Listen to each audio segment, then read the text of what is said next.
and welcome to mini book number 9. This is Francis Wade, and this mini book is entitled How to Add 25 Years to Your Strategic Planning Horizon in 4 Extra Hours. Beware, there are some fundamental misunderstandings being passed around about long-term strategic planning which make it seem impractical.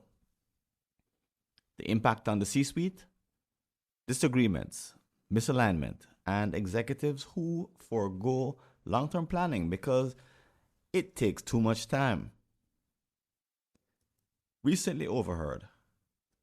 I can't argue with the importance of long-term planning, but a 15 to 30 year game-changing plan is too time-consuming to create.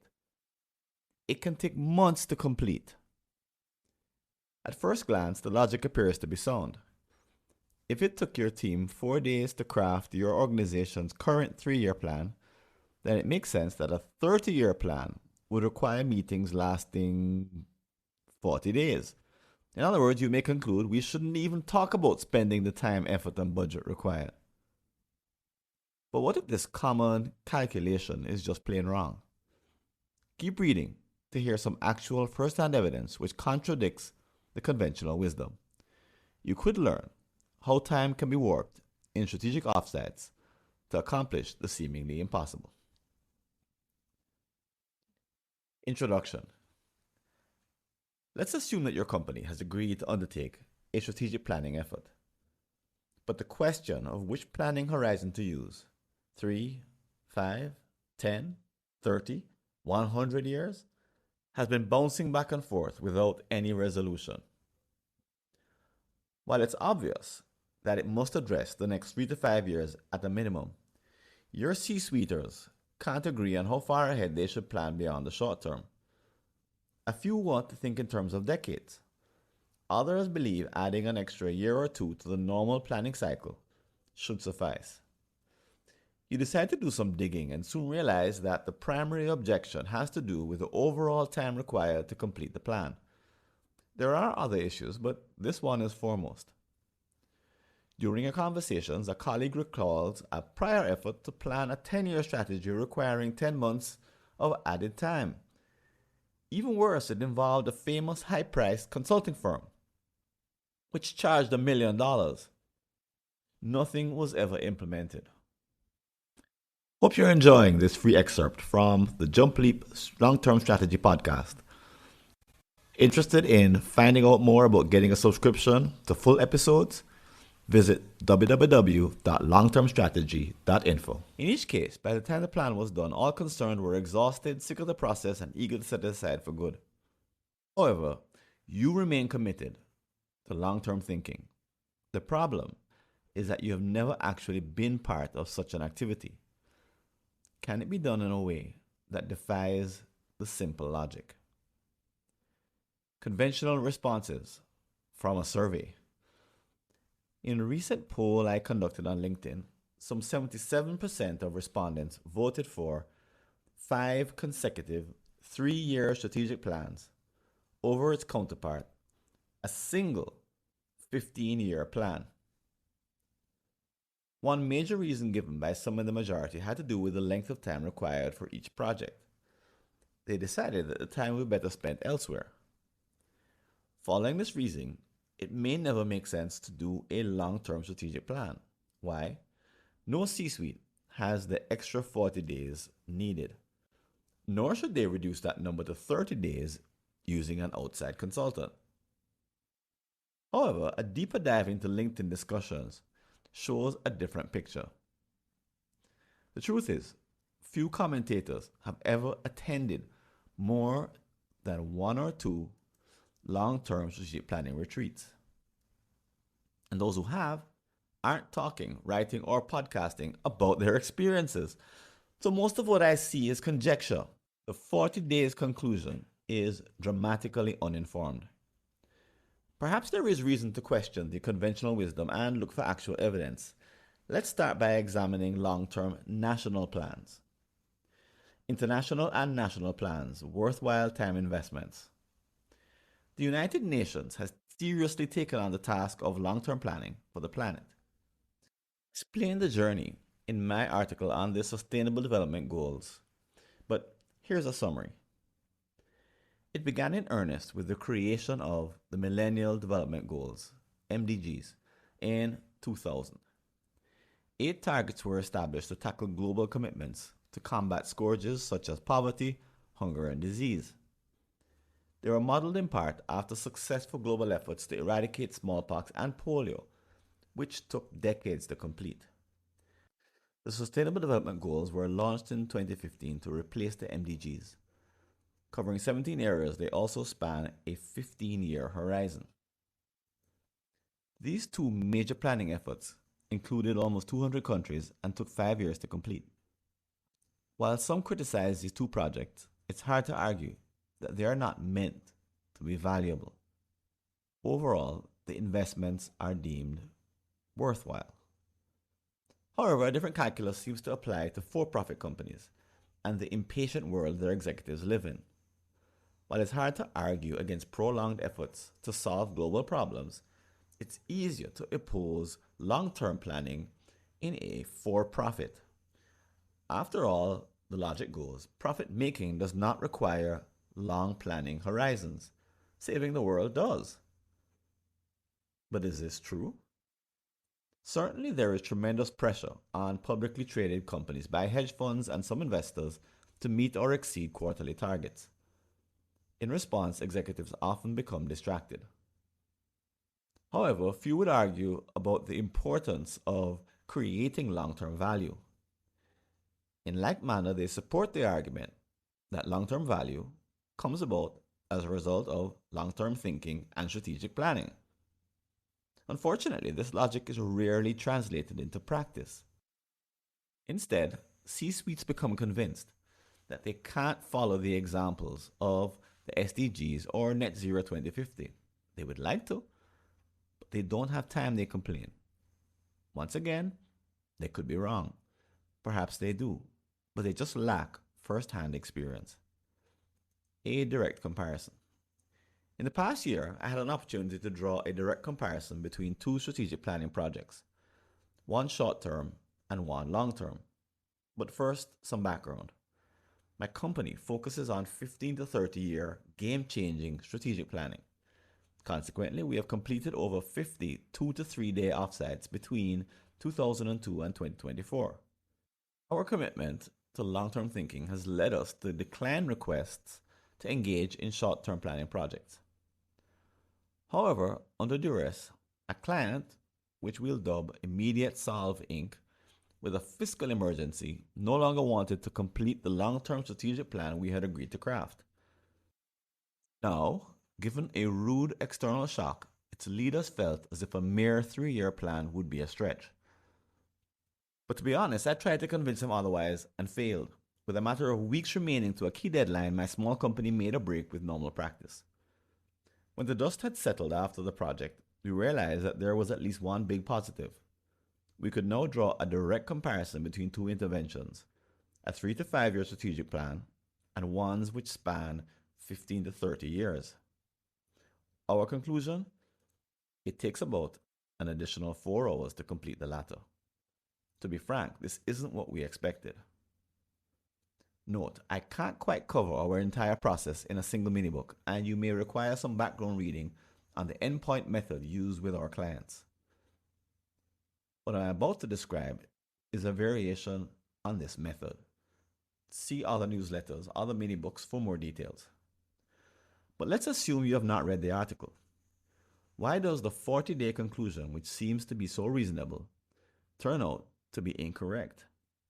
Here are 5 reasons why. Number 1, 2 mindsets required. There's a remarkable mindset shift your team must undertake in a retreat when it changes gears from short to long-term thinking. This temporary transition is best described in the book Lead from the Future by Mark Johnson and Josh Shuskowitz.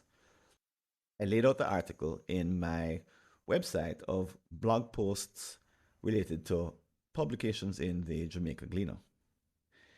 In their book, the authors start by defining an everyday mindset, past forward. In this frame of mind, your managers see the future as an extension of the past.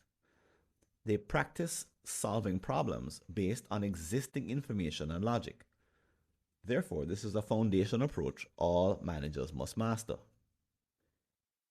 In my endpoint retreats of all kinds, participants start the workshop in this frame of mind and actually use it to create a snapshot of their current situation. It covers both the inside of the company and outside. Once they're done, the team must undertake a shift to a future back mindset.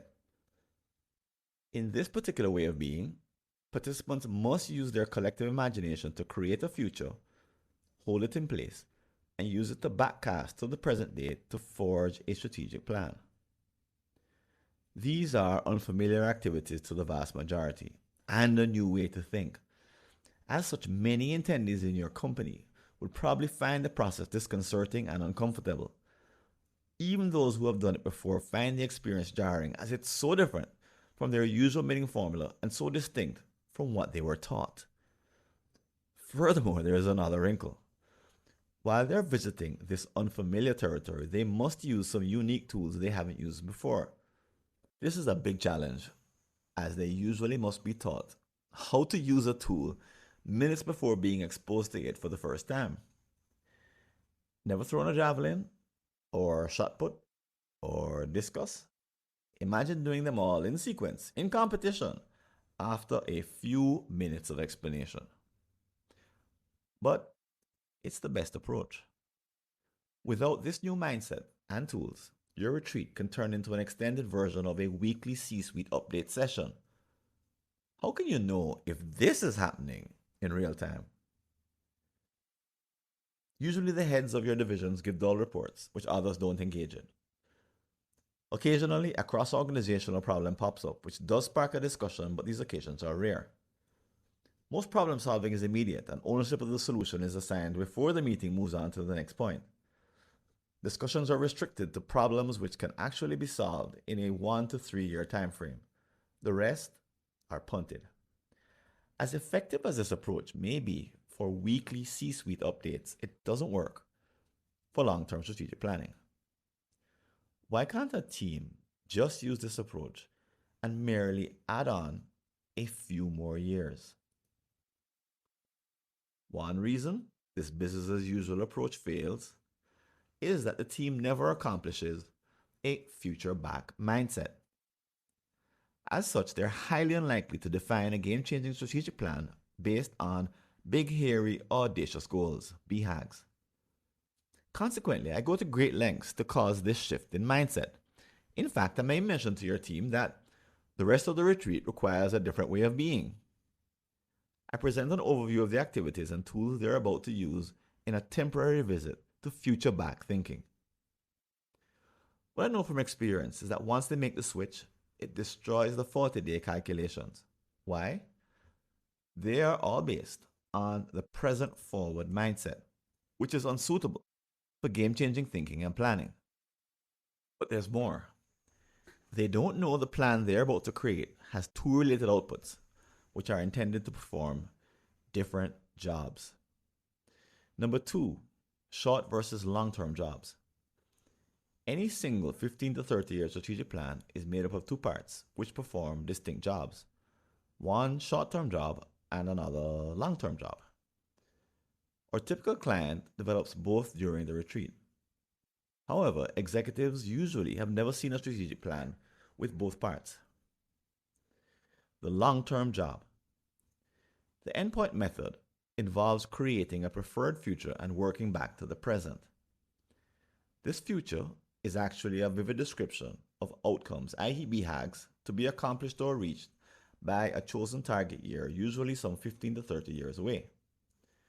For example, a vivid future for 2040 in a for-profit could include quantitative and qualitative descriptors such as revenue, market share, corporate culture, country locations, and more. Such a 2040 vision is not meant to be precise. Instead, the descriptors work together to paint a compelling picture. While most companies have short vision statements, this kind of vivid vision is very different. It represents the first draft of a future business model. Later in this article, I will offer more details about the process used to create it. But if you need to delve into the specifics, they're laid out in podcast episode 10.5 featuring the fictional credit union case study. When the vision and the strategic plan are completed, they offer a single picture of the final destination and a credible pathway to get there. The combination of the two is a potent tool for your organization. Now, you can speak to stakeholders about the game changing plans you have made, comprising BHAG's vivid vision and a credible strategic plan. For many, this provides a sense of meaning and purpose. It offers others insight into the organization's direction. For example, it could stop some of your staff from job hunting as they discover a future for themselves. Now it makes sense for them to invest in your organization and even make worthy sacrifices. According to philosopher Friedrich Nietzsche, he who has a why can endure anyhow. Following the ideas of Viktor Frankl, author of Man's Search for Meaning, your stakeholders can step out of the comfort seeking which predominates the culture in many companies. Now they have a choice, an inventive future which they can be inspired by. As such, part of the job of the long-term outputs of the retreat is to inspire and uplift stakeholders with the possibility of the extraordinary. Because the horizon is long, it forces all stakeholders to consider their role in laying a new path for the next generation. In fact, the leaders in your C-suite are unlikely to be part of the organization in the chosen target year. If this sounds like the original intent of an ordinary vision statement, it might. The difference is that ChatGPT can turn out such an infinite number of such statements, all of which sound alike. Your company's traditional statement may be too vague or interchangeable with that of competitors to perform any useful function. As such, it fails to do the job. Your stakeholders need more. But don't mistake this for a delayed effect. CEOs tell me that their staff get excited when an organization's future is shared for the first time. Typically, executives share their new vivid vision, BHAGs, and long-term strategic plans. In other words, this long-term element has an immediate effect, the kind you simply can't create using any other method. The good news is that you have a long-term strategic plan. You have done most of the work for its short-term counterpart. The short-term job. In the context of a 15 to 30-year strategic plan, what job does the short-term plan perform? The short-term elements of the plan act in part to coordinate immediate actions. Here are some of its contents. A description of projects to be completed within a 3 to 5 year window and their individual sponsors or champions. The timing of their starting and ending milestones. How progress towards the strategic goals is measured. How the ideas behind the overall strategy will be tested for their continued validity, and how changing assumptions and trends will be monitored. How individual performance will be measured as it pertains to the new strategic plan. These are all practical activities. At the same time, they also provide your stakeholders with a further confidence that, unlike prior plans, this one will be implemented. Therefore, like its long-term counterpart, this element has an immediate effect. Unfortunately, most companies who conduct strategic planning projects only focus on the job of a short-term strategy. They accept its role but miss out on the fact that they're making their task more difficult.